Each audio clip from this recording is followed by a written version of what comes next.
The cathedral glowed with a soft, golden radiance, its high arches echoing with hushed anticipation as guests filled every polished pew. Silk and jewels shimmered beneath the stained-glass light, and the air carried a quiet certainty that something important, something flawless, was about to unfold. At the center of it all stood Cora Whitmore, her ivory gown falling in graceful folds around her, her hands clasped carefully as though even the smallest movement might disturb the fragile calm she had built within herself. She kept her chin lifted, her expression composed, but inside, a familiar unease stirred. It was not fear exactly, nor doubt strong enough to name, but something quieter, a lifelong instinct that told her happiness was never entirely hers to claim. Even now, as she stood at the altar with a future waiting just a few vows away, she felt as though she was stepping into a role rather than living her own life. Across from her stood Harry Ashford, impeccably dressed, his posture confident, his smile practiced. To anyone watching, he was the perfect groom, charming, well-mannered, and undeniably handsome. Yet when his eyes met hers, there was a flicker of distraction, so brief it might have gone unnoticed by anyone else. But Cora noticed. She had always noticed the smallest shifts in people, had always learned to read what others chose not to say. "Are you nervous?" he asked quietly, his voice low enough to remain between them. "A little," she admitted, though her tone was steady. "It will be over soon," he replied, offering reassurance that felt more like an observation than comfort. Cora nodded, telling herself that nerves were natural, that everything would settle once the ceremony began. This was what she had chosen, what she had waited for. Stability, respect, a place where she would no longer feel like an afterthought. The priest began speaking, his voice resonating through the cathedral as the ceremony commenced. Cora listened, but only partially. Her thoughts drifted, pulled backward by memories she rarely allowed herself to revisit on days that were meant to be joyful. She saw two identical girls standing side by side, one always stepping forward while the other lingered just behind. Lydia had never needed to try, attention bent toward her as naturally as light bends toward glass. She laughed louder, spoke faster, and claimed space without hesitation. Cora, in contrast, had learned to measure herself, to wait for permission that never quite came. It had not seemed unfair at first. Lydia's boldness was admired, celebrated even, while Cora's quietness was praised as gentleness. But over time, the balance had shifted. What began as difference had become division. Opportunities that might have belonged to both of them somehow ended in Lydia's hands, and Cora, unwilling to argue, let them go. She told herself it was easier that way. She told herself it didn't matter. Until now. This wedding was meant to be hers alone, something untouched by comparison. Harry had chosen her, not Lydia. That thought had anchored her through every doubt, every hesitation. Yet as the priest's words continued, Cora felt Harry's attention drift again. His gaze slid past her, toward the back of the cathedral, his focus sharpening as though something had caught him completely off guard. A subtle ripple moved through the crowd. Cora followed his gaze. The cathedral doors had opened. At first, the figure standing there seemed almost unreal, framed by light and shadow in a way that drew every eye without effort. Then recognition struck, and a quiet tension tightened in Cora's chest. Lydia. She stood poised and radiant, her expression calm, as though she had arrived precisely when she intended to. Her attire was elegant, carefully chosen, and though it was not white, it carried enough pale tones to blur the line of propriety. It was not an accident. Nothing Lydia did was accidental. A murmur spread among the guests, whispers threading through the silence. Cora's pulse quickened. Lydia had not been expected so late. In truth, her absence until now had been a quiet relief. Cora had told herself it was better that way, that this day should not be shared, even by blood. But Lydia did not take a seat. She began walking down the aisle. Each step was deliberate, measured, commanding attention without needing to demand it. The sound of her movement seemed louder than it should have been, echoing against the stillness until even the priest faltered, his voice trailing off. "Is something the matter?" he asked, uncertainty slipping into his tone. Lydia did not answer him. Her eyes were fixed on Harry. And Harry did not look away. The moment stretched, taut and unbearable. "Lydia," Cora said, her voice quieter than she intended, "what are you doing?" Lydia's gaze shifted to her, and for an instant, there was something almost gentle in her expression. It vanished too quickly to trust. "I'm stopping something that should never have begun," she replied. The word settled heavily, drawing sharp breaths from those closest enough to hear. Cora felt the ground beneath her certainty begin to crack. What does that mean? Lydia stepped closer, close enough that their resemblance became unsettling rather than familiar. It means, she said softly, that this wedding is built on a lie. A cold wave moved through Cora, sudden and disorienting. She turned to Harry, searching his face for denial, for reassurance, for anything that would anchor her back to reality. Harry, she asked. He hesitated. It was a small pause, no more than a second, but it stretched endlessly in Cora's mind. In that hesitation, something vital slipped away. I didn't want it to happen like this, he said, his voice low, strained with something that sounded dangerously close to guilt. The word struck harder than any accusation. Cora's grip tightened around the fabric of her gown. Then how did it happen? Lydia answered before he could. We fell in love, she said simply. The cathedral erupted into murmurs, shock rippling outward as the truth, or what Lydia claimed as truth, spread from one listener to another. That's not possible, Cora said, though the conviction in her voice faltered. You barely. We didn't tell you, Lydia interrupted, her tone calm, almost patient. Because you wouldn't have understood. Cora's breath caught. Understood what? That he was never yours. Silence crashed down around them. Cora searched Harry's face again, desperate now, her composure unraveling thread by thread. Tell her she's lying, she said, her voice breaking despite her effort to hold it steady. Harry exhaled slowly, as though surrendering to something inevitable. He did not meet her eyes. I care about you, he said carefully, but... The word lingered, heavy with finality. But not enough, Lydia finished. And then Harry moved. Not toward Cora. Away from her. He stepped to Lydia's side, his hesitation dissolving as though it had never existed. The shift was immediate and irreversible. Cora felt it like a physical force, as though the space she had occupied had been erased entirely. The future she had imagined, the certainty she had clung to, collapsed inward, leaving nothing but a hollow echo in its place. The priest looked between them, visibly unsettled, his authority wavering beneath the weight of scandal and expectation. This situation is highly irregular, he began. Lydia turned to him with effortless composure. Then let us correct it, she said. Her hand slipped into Harry's. The gesture was simple, but it carried a finality that silenced the room. Cora stood motionless, her thoughts fractured, her voice lost somewhere beyond reach. Around her, the whispers grew louder, sharper, reshaping her from bride to spectacle in the span of a heartbeat. No one stepped forward. No one intervened. Even her own family remained still, their silence louder than any condemnation. The ceremony, impossibly, began to shift.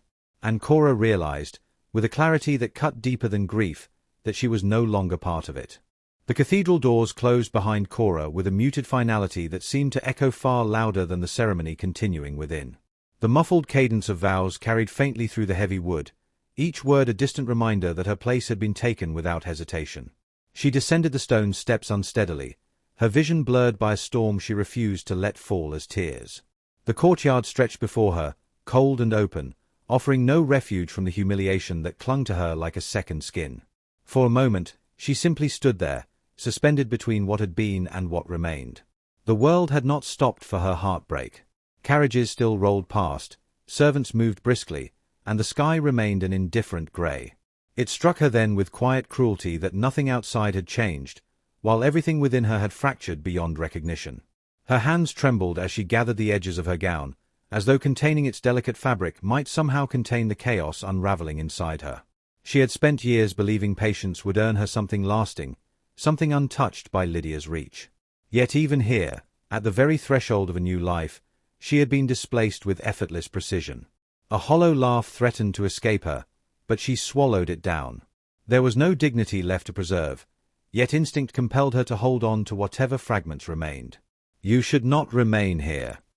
The voice was low, measured, and entirely unfamiliar. Cora turned, startled, her breath catching as she faced the speaker.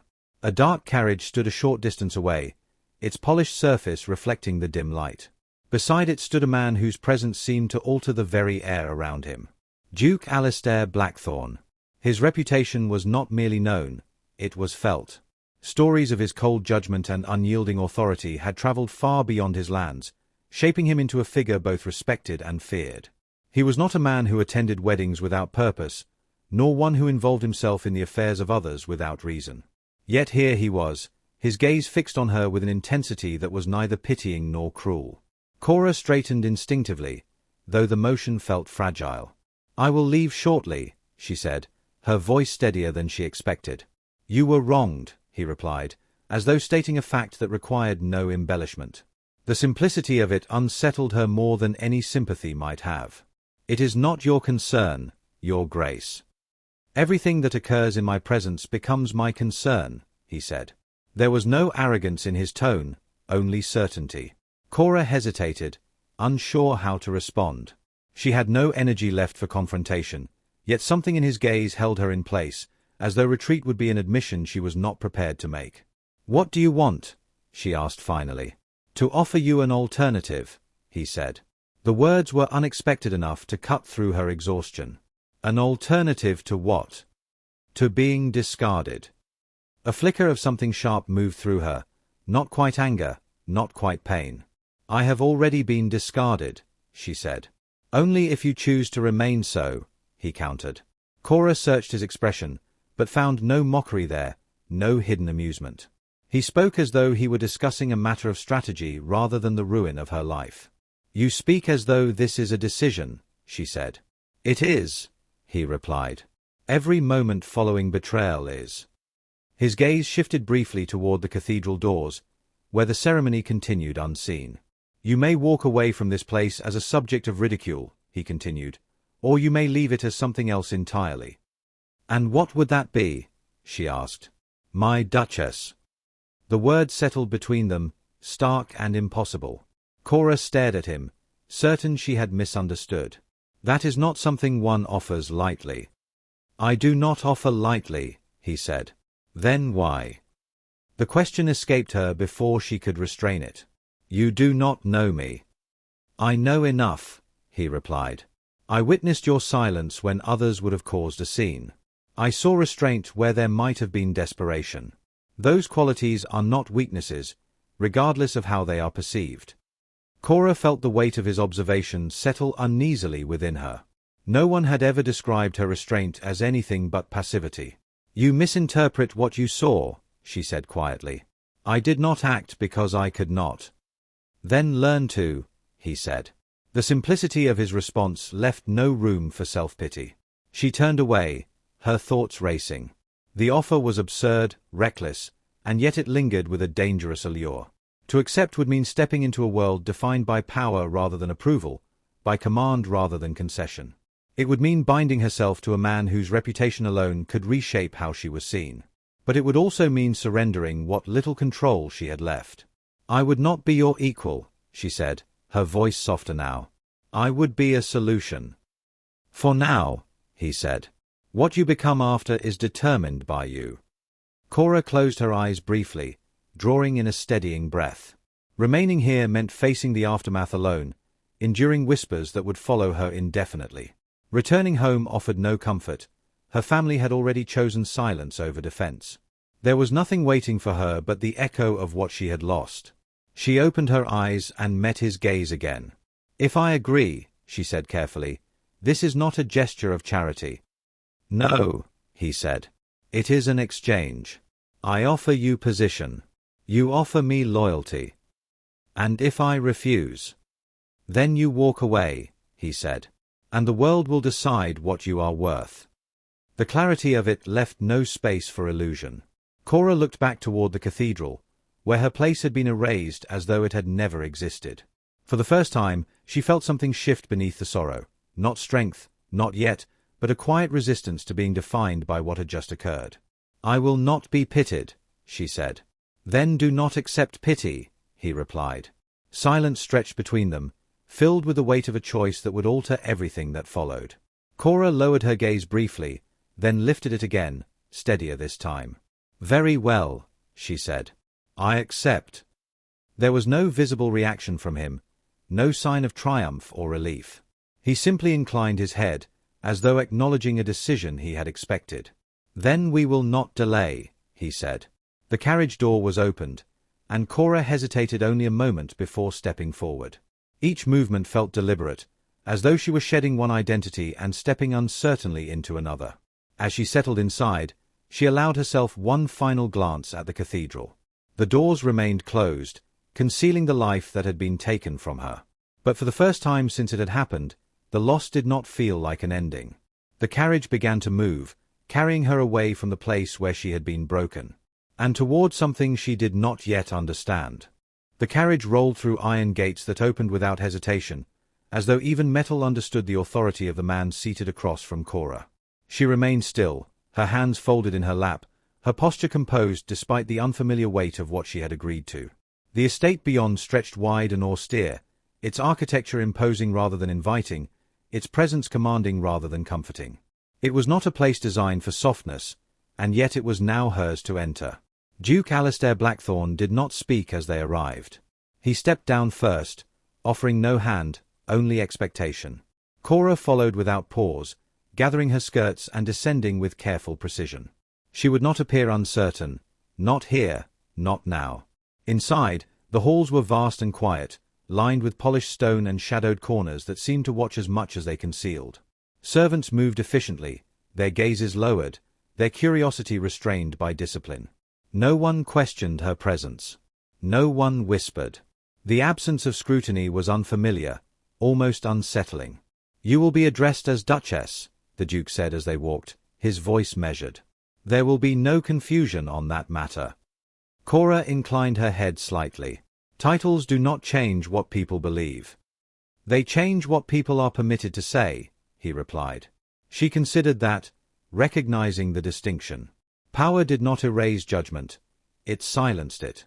They reached a private chamber, its furnishings elegant but restrained. Nothing excessive, nothing frivolous. It reflected him precisely. "You may rest," he said. "The formalities will be handled." Cora turned to him. "And after that?" "After that," he said, meeting her gaze steadily, "you decide what kind of Duchess you intend to be." He left without further explanation, the door closing softly behind him. For the first time since entering, Cora allowed herself to exhale fully. The silence that followed was not oppressive, but it was unfamiliar. There were no expectations pressing in from every side, no comparisons waiting to diminish her. Only space. She moved slowly through the room, her fingers brushing against the surface of a table, grounding herself in the reality of it. Hours ago, she had stood at an altar as a bride abandoned. Now she stood within a place that demanded she become something else entirely. The transition felt abrupt, but not impossible. Days passed with a quiet steadiness that contrasted sharply with the chaos she had left behind. The Duke did not intrude, nor did he ignore her. Their interactions were deliberate, each conversation brief but purposeful. He asked questions that required thought, not politeness. He listened without interruption, and when he spoke, his words carried weight. "You defer too quickly," he told her once, observing her hesitation during a discussion of estate matters. "I consider before I speak," she replied. "You retreat before you are challenged," he corrected. The distinction unsettled her, but she did not dismiss it. "I was not taught to argue," she said. "Then you were not taught to defend yourself," he replied. Cora held his gaze. "And you intend to teach me?" "I intend for you to learn," he said. It was not kindness. It was expectation.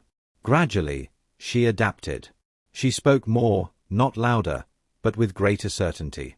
She questioned decisions rather than accepting them without thought.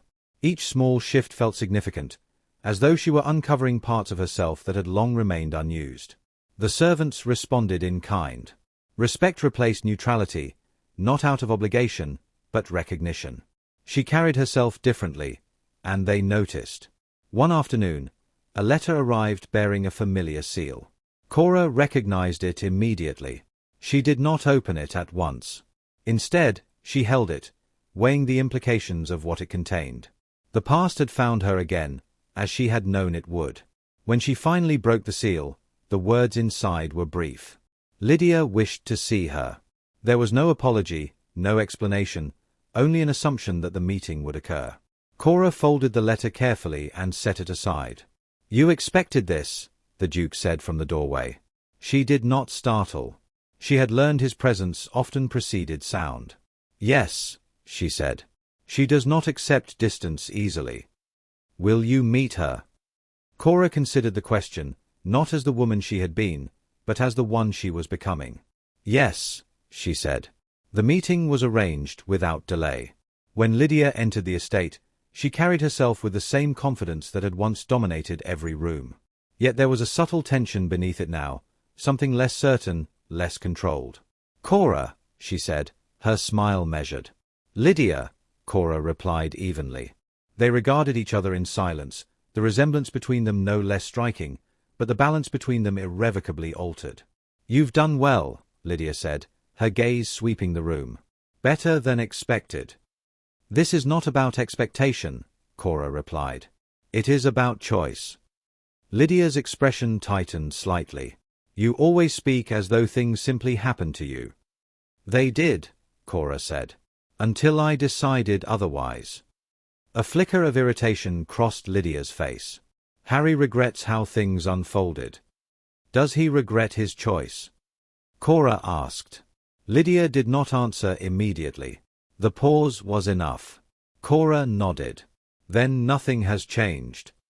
"You could have stopped it," Lydia said suddenly. "You could have fought." "Yes," Cora agreed. "I could have." The admission seemed to catch Lydia off guard. "But I did not," Cora continued. "And that is the only part of it that belongs to me." The silence that followed was heavier than any accusation. "You always make yourself smaller," Lydia said, though her voice lacked its usual certainty. "I did," Cora said. "I no longer do." Lydia studied her, searching for something familiar, something she could still control. She did not find it. "This is not over," Lydia said finally. "No," Cora replied. "It is." There was no anger in her voice, no need for it. Only certainty. Lydia left without another word. Cora remained where she stood, the quiet of the room settling around her once more. She did not feel victorious. She felt resolved. The past had confronted her, and she had not yielded. When the Duke entered later, his gaze lingered on her briefly. "You have changed," he said. "I have decided," she corrected. He inclined his head slightly. "That is the same thing." Cora allowed a faint, genuine smile to form. For the first time, it felt entirely her own. The life she had lost no longer defined her. What remained was something stronger, something chosen. And it was enough.